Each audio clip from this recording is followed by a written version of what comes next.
Vodafone idea को लेकर एक बड़ी खबर सामने आ रही है। जानकारी के अनुसार वीआई ने हाल ही में अमेरिकी satellite communication company AST space mobile के साथ एक बड़ी साझेदारी का ऐलान कर दिया है। ये पार्टनरशिप देश भर में सीधे स्मार्टफोन पर सैटेलाइट आधारित मोबाइल सेवाएं शुरू करने के लिए है। इसका मतलब ये है कि आपको ऐसे इलाकों में भी मोबाइल नेटवर्क्स मिल जाएंगे जहां अभी तक कोई कनेक्टिविटी नहीं थी, और भारत इस काम के लिए एक बेहतरीन ऑप्शन हो सकता है। लेकिन वीआई के हालात तो अच्छे नहीं चल रहे हैं। फिर इस तरह की सर्विसेज क्या कंपनी को उभारने में मदद कर पाएंगी? क्या कंपनी इस काम से मस्क की स्टारलिंक को टक्कर देने की सोच रही है, जो जियो और एयरटेल के साथ भारत में सेम काम करने की तैयारी में है? चलिए समझते हैं आज के इस वीडियो में इस डील को, कंपनी के हाल को, बाजार में कंपनी की चाल को, और ये जो स्ट्रैटेजी जो कंपटीशन वाली हो सकती है उस पर।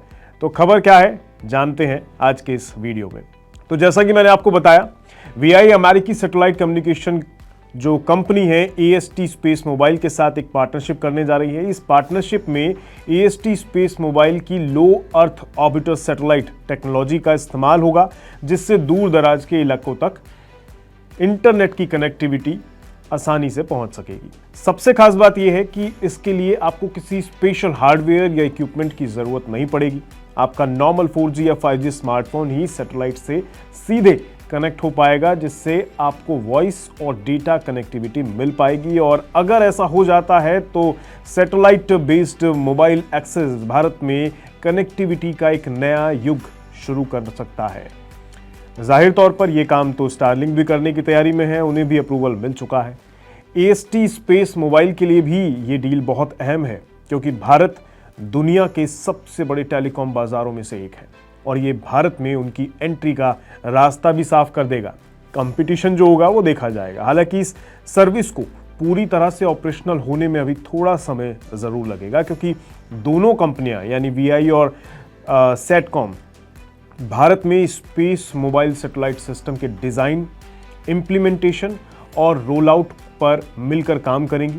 एएसटी स्पेस मोबाइल सैटेलाइट का इंस्टॉलेशन को संभालेगी, जबकि वोडाफोन आइडिया इसे अपने मौजूदा नेटवर्क के साथ जोड़ेगी। स्पेक्ट्रम यूजर्स का मैनेजमेंट किया जाएगा, रेगुलेटरी अप्रूवल लेने में मदद करेगी वीआई, और फिर जाके कहीं ये सर्विस शुरू हो पाएगी।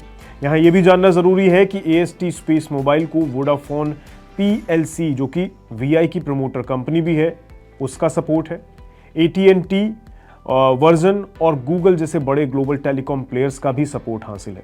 दुनिया भर में 45 से ज़्यादा मोबाइल नेटवर्क ऑपरेटर्स के साथ इनका एग्रीमेंट है। मतलब इस बार कंपनी रिवाइवल के लिए पूरा दमखम लगाने की कोशिश में है।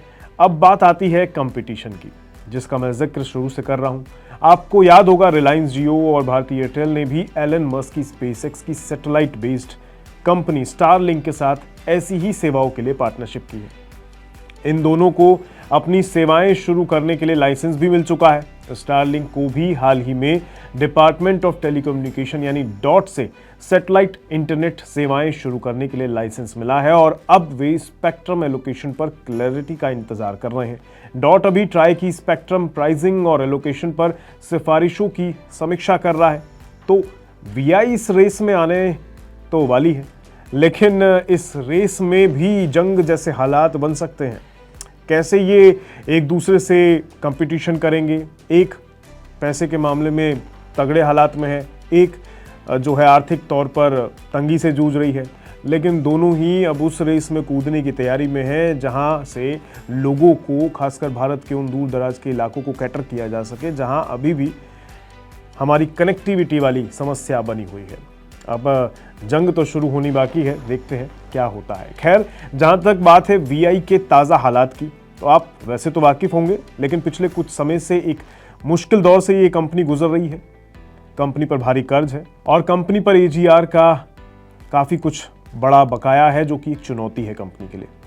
तो कुछ जानकारियां इस पर मैं आपको दे देता हूं। जानकारी के अनुसार सरकार ने इसमें इक्विटी ली है ताकि कंपनी को बचाया जा सके। हालांकि सरकार ने संकेत भी दिया है कि फाइनेंशियल ईयर 2026 के बाद वीआई में अपनी इक्विटी होल्डिंग और बढ़ाने की योजना उनकी नहीं है। कंपनी के सीईओ ने डॉट को पत्र लिखा था जिसमें उसने कहा था कि भाई सरकार के समर्थन के बिना कंपनी फाइनेंशियल ईयर 2026 के बाद ऑपरेशनल नहीं रह पाएगी। दूसरी ओर वीआई लगातार अपने ग्राहक भी गंवा रही है, जबकि जियो और एयरटेल अपने ग्राहक बढ़ा रही है। कंपनी के लिए एक्टिव सब्सक्राइबर बेस में गिरावट एक बड़ी चिंता का विषय बना हुआ है, क्योंकि इससे कंपनी की रेवेन्यू जनरेट करने की क्षमता पर असर पड़ता है। 5G सेवाओं की धीमी शुरुआत को भी ग्राहक खोने का एक बड़ा कारण माना जा रहा है। इसके अलावा कंपनी ने हाल ही में FPO भी जारी किया, जिससे 18,000 करोड़ जुटाए, जिससे कह सकते हैं कि कुछ हद तक कंपनी को राहत मिली होगी। इसके अलावा सरकार ने भी 36,950 करोड़ के स्पेक्ट्रम नीलामी से संबंधित बकाया को इक्विटी में बदलने की सहमति व्यक्त कर दी है।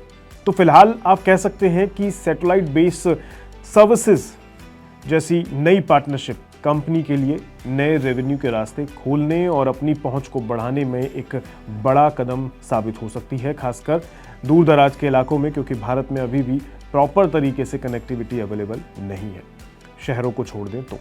जहां तक बात शेयर बाजार में स्टॉक की सेहत पर है, तो बता दें वोडाफोन आइडिया का शेयर बाजार में प्रदर्शन जो है काफ़ी धीमा है, काफ़ी कमतर चल रहा है। पिछले एक साल में शेयर में लगभग 60% की गिरावट आ चुकी है। ये अपने 52 हफ्ते के उच्चतम स्तर यानी 19.18 रुपये से भी नीचे ट्रेड कर रहा है। शेयर की मौजूदा कीमत 6 रुपये 38 पैसे के करीब चल रही है। कंपनी का अर्निंग पर शेयर लगातार नेगेटिव रहा है, जो कि दर्शाता है कि कंपनी मुनाफे में तो नहीं है। इसके अलावा पिछले कुछ समय में प्रमोटर होल्डिंग में भी कमी आई है। कुल मिलाकर वोडाफोन आइडिया एक बेहद नाजुक वित्तीय स्थिति में है, लेकिन सैटेलाइट पार्टनरशिप जैसे कदम भविष्य के लिए एक आशा की किरण की तरह हो सकते हैं कंपनी के लिए। लेकिन कंपनी को अपने ऑपरेशंस को और मजबूत करने की ज़रूरत है। ग्राहक बेस को स्टेबल करने के लिए उन्हें काफ़ी काम करना बाकी है। फिलहाल रिलायंस जियो लगभग 451 मिलियन एक्टिव सब्सक्राइबर के साथ टॉप पर है। भारतीय एयरटेल लगभग 389.68 मिलियन एक्टिव सब्सक्राइबर के साथ दूसरे स्थान पर है और तीसरे स्थान पर वोडाफोन आइडिया लगभग 175.35 मिलियन एक्टिव सब्सक्राइबर के साथ तीसरे नंबर पर मौजूद है। जाहिर तौर पर चौथा कोई है नहीं, इसलिए ये तीसरे पर है। हो सकता है इससे भी नीचे होते अगर कोई बीच में होता तो दोस्तों फिलहाल वोडाफोन आइडिया में ये सब चल रहा है। क्या AST स्पेस मोबाइल के साथ जो ये साझेदारी है वो VI के लिए गेम चेंजर साबित होगी?